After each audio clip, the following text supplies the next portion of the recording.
Hi guys, welcome back to Pooja's kitchen. बस में आप सभी का स्वागत है। तो आज हम बनाएंगे बहुत ही बढ़िया सी फ्रेंच फ्राइज़ की रेसिपी, जो कि बहुत ही बच्चों को पसंद आने वाली रेसिपी है और हर घर में ये बनाने के लिए बच्चों की जिद होती है। तो चलिए आज हम कुछ न्यू ट्राई करते हैं। तो यहाँ पर बनाएंगे हम फ्रेंच फ्राइज़। तो उसके लिए हमने ले लिए हैं 7 से 8 आलू।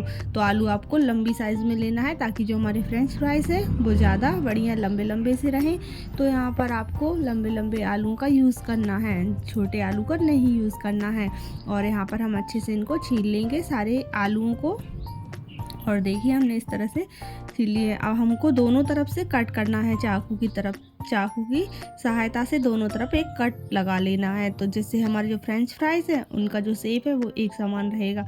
तो बस अब हम इनको इस तरह से ही दोनों तरफ से कट करके और फिर लंबी लंबी साइज़ में इनको कट करेंगे। तो हमारे जो आलू है वो लंबे लंबे निकल आए हैं और अब इनको हम छोटे छोटे पीसेस में कट करेंगे। तो चलिए हम दिखाते हैं।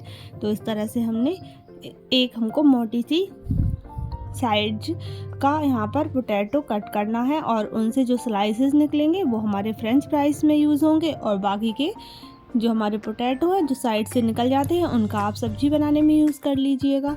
तो इस तरह से हमारे जो फ्रेंच फ्राइज़ के लिए जो हमारे पोटैटो है उनको हम इनसे टुकड़े टुकड़े कर कर यहाँ पर लंबी लंबी स्लाइस में कट कर लेंगे। तो आप देखिए इस तरह से हमारे जो फ्रेंच फ्राइज़ के लिए हमने आलू है वो बढ़िया से कट गए हैं। इनकी कटिंग बहुत ही ज़रूरी है और एक समान कटिंग करना बहुत ही ज़रूरी है। जो छोटे छोटे टुकड़े हैं उनको हम अलग निकाल देते हैं। तो यहाँ बाउल में मैंने ठंडा पानी लिया है और उसमें 2 से 3 चम्मच हमने चीनी यूज करी है। तो यहाँ पर पिसी चीनी ले सकते हैं या तो आप दाने वाली भी ले सकते हैं और उसको अच्छे से घोल लेना है। और बस हमको जो हमने पोटैटो यहाँ पर कट करे हैं फ्रेंच फ्राइज़ के लिए उनको इस बाउल में डाल देना है। और अब हमको इसको 10 मिनट के लिए रेस्ट पर रखना है। उसके बाद 2-3 बार हम इनको पानी से अच्छे से वॉश कर लेंगे। अब हम लेंगे एक कपड़ा, कोई भी आप वाइट कपड़ा या टॉवल वगैरह ले लें और साफ, और उसमें हम रख देंगे सारे हमारे जो आलू हैं उनको निकाल के पानी से। और इनको हम बहुत ही अच्छे से पूरी जो मॉइस्चर है पानी का उसको निकालते हुए इसको बहुत अच्छे से साफ करेंगे। तो यहाँ पर हमको अच्छे से जो हमारे पोटैटो हैं जो हमने स्लाइसेस में कट करके रखे हैं उनको अच्छे से पोंछ लेना है। तो यहाँ पर हमको एक कपड़े से पहले पोंछ लेना है। और अगर आपका कपड़ा गीला हो गया है तो आप दूसरे कपड़े का फिर से यूज़ करें सूखे का, और अच्छे से इनको पूरा जो कि इसमें पानी है वो पूरा हमको निकाल कर इसको साफ़ कर लेना है। तो यहाँ पर पानी नहीं रहना चाहिए क्योंकि हमारे जो पोटैटो जब हम इनको फ्राई करेंगे तो यहाँ पर हमारे हैंड में इसमें निकलने का डर रहेगा। तो आप इस तरह से आप पूरा जो हमारा आलू में जो मॉइस्चर है उसको हटा देना है। तो देखिए हमारे हाथों में बिल्कुल पानी नहीं आ रहा है, पूरे सूख गए हैं। तो 5 मिनट हमने इनको इस तरह से फैला के रख दिए थे तो इसका जो पानी है वो सारा निकल गया। तो चलिए यहाँ पर हमने ले ली है कढ़ाई, उसमें डाल दिया है ऑयल और मीडियम आंच पर ही हमको इनको फ्राई करना है। तो देखिए हमारा ऑयल अच्छे से गर्म हो गया है, हमने चेक कर लिया है। तो यहाँ पर हमको डाल देना है पोटैटो। तो हमारा ऑयल मीडियम गर्म होना चाहिए और हमारा जो भी हम इसे तलेंगे जो झारा है उसके हमको उल्टी तरफ से ही इसको करना है ताकि जो हमारे स्लाइसेस हैं लंबे लंबे वो कट ना हो, बीच में से टूटे ना फ्राई होने के टाइम। तो इसलिए हमको इस तरह से ही चलाना है, हमको पूरी झारा या कुछ भी यहाँ पर डालना नहीं है ताकि हमारे जो फ्रेंच फ्राइज़ हैं वो टूटे ना और बढ़िया से फ्राई हो जाएं। तो यहाँ पर हमको जो फ्रेंच फ्राइज़ हैं उनको 50% कुक करना है। तो 50% में ही हमारे जो पोटैटो है वो अच्छे से कुक हो जाएंगे और हमको इनका कलर चेंज नहीं करना है, इनको वाइट ही रखना है। तो देखिए हमारे जो पोटैटो है वो पक भी गए हैं और इनका कलर बिल्कुल भी चेंज नहीं हुआ है। तो इस तरह से हमारे जो पोटैटो है वो बढ़िया से फ्राई हो गए हैं। अब हम इनको निकाल लेंगे। तो यहाँ पर हमने ले लिया है एक प्लेट और उस पर हम निकाल लेंगे हमारे सारे पोटैटो को। तो यहाँ पर हम उनको आराम से निकाल लेंगे और बहुत ही आराम से आपको निकालना है ताकि हमारे जो पोटैटो उनके टुकड़े टूटे ना, क्योंकि यहाँ पर हमारे जो पोटैटो बढ़िया से कुक हो गए हैं तो यहाँ पर टूटने का डर रहेगा। तो एक एक करके हमको सारे ऑयल को से हटाते हुए सारे पोटैटो को अच्छे से निकाल लेना है। और हमारे पोटैटो बढ़िया से सारे निकल गए हैं।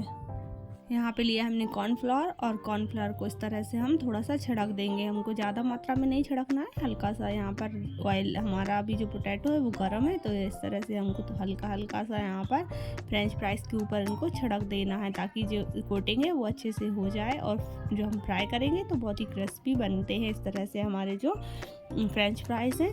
तो यहाँ पर आप चाहे तो मैदा का यूज़ कर सकते हैं, अगर आपके पास नहीं है कॉर्नफ्लोर तो आप मैदा भी यहाँ पर ऐड कर सकते हैं। तो देखिए अच्छे से कोटिंग हो गई है, उनको हल्के हाथों से, क्योंकि हमारे जो फ्रेंच फ्राइज़ है उनको हमको तोड़ना नहीं है और वो पूरी तरह से कुक हो गए हैं। यहाँ पे मैंने ले लिया है ब्लैक पेपर, तो काली मिर्च का पाउडर, तो यहाँ पर थोड़ा सा हम इसको भी ऐड कर देंगे।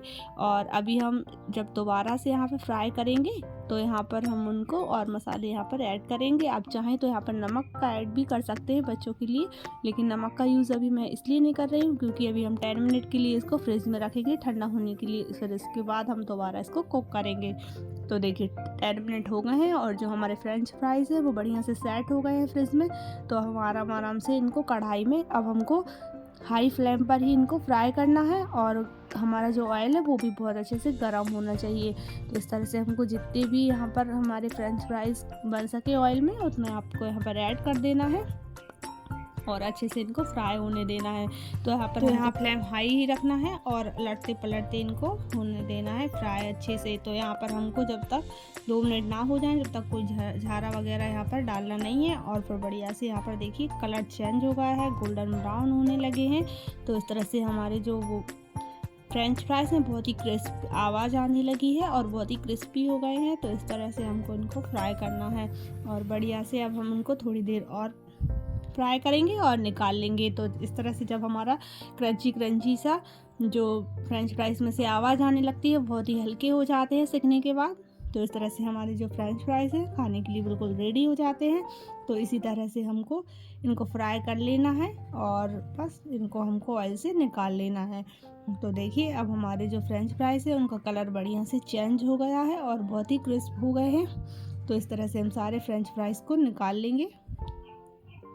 लग रहे हैं ना बिल्कुल बाजार जैसे फ्रेंच फ्राइज़, तो खाने में भी आपको बहुत ही टेस्टी लगेंगे इस तरह से।